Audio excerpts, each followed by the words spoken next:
नमस्कार दोस्तों, आपका एक बार फिर से स्वागत है आपके अपने चैनल व्रत की महिमा में। आज हम जानेंगे सोमवार की व्रत कथा और उसका महात्म। राजेश और सुमित्रा की शादी को 10 साल हो चुके थे, लेकिन उनके आंगन में अब तक कोई किलकारी नहीं गूंजी थी। उनकी हर सुबह इसी आस में गुजरती कि शायद आज कोई शुभ समाचार मिले, लेकिन हर उम्मीद धीरे धीरे मायूसी में बदलती जा रही थी। सुमित्रा हर दिन भगवान से प्रार्थना करती, मंदिरों के चक्कर लगाती, तरह तरह के उपाय करती, लेकिन उसकी गोद सूनी ही रही। राजेश भी अंदर ही अंदर टूट रहा था। समाज के ताने और रिश्तेदारों की फुसफुसाहटों ने अब उन्हें परेशान कर दिया था। एक दिन राजेश अपने काम से लौट रहा था कि रास्ते में एक साधु बाबा मिले। उनकी आंखों में गहरी शांति थी और चेहरे पर दिव्य तेज। राजेश ने उन्हें प्रणाम किया। साधु मुस्कुराए और बोले, बेटा, तुम परेशान लग रहे हो, बताओ क्या चिंता है। राजेश की आंखें भर आई।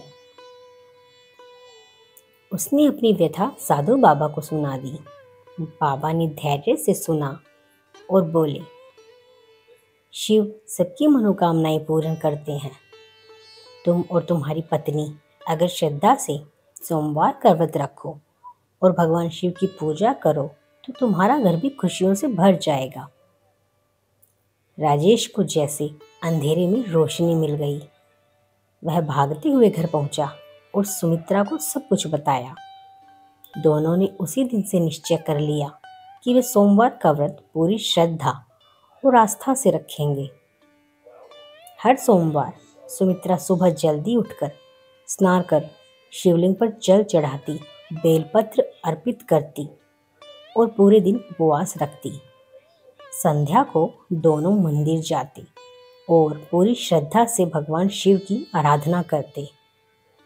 महीने बीतते गए, लेकिन कोई परिणाम नहीं दिखा।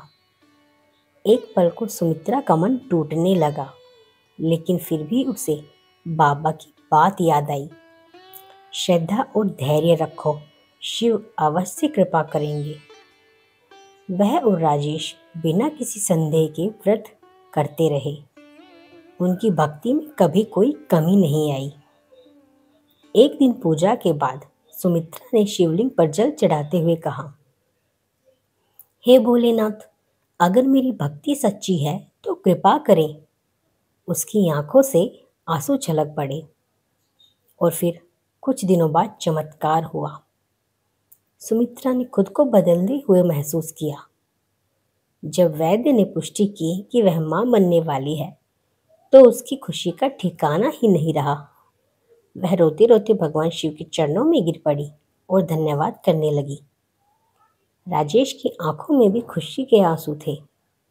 वह समझ गया था कि भगवान शिव अपने भक्तों की परीक्षा जरूर लेते हैं, लेकिन उनकी भक्ति को कभी व्यर्थ नहीं जाने देते।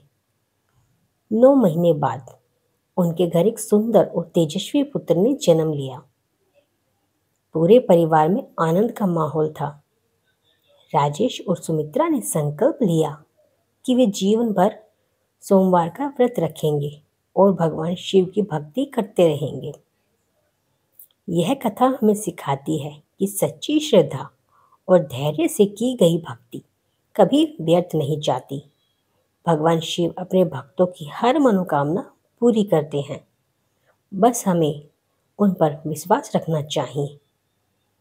अगर आपको यह कथा अच्छी लगी हो तो इसे लाइक करें, शेयर करें और हमारे चैनल व्रत की महिमा को सब्सक्राइब करना ना भूलें। धन्यवाद। हर हर महादेव।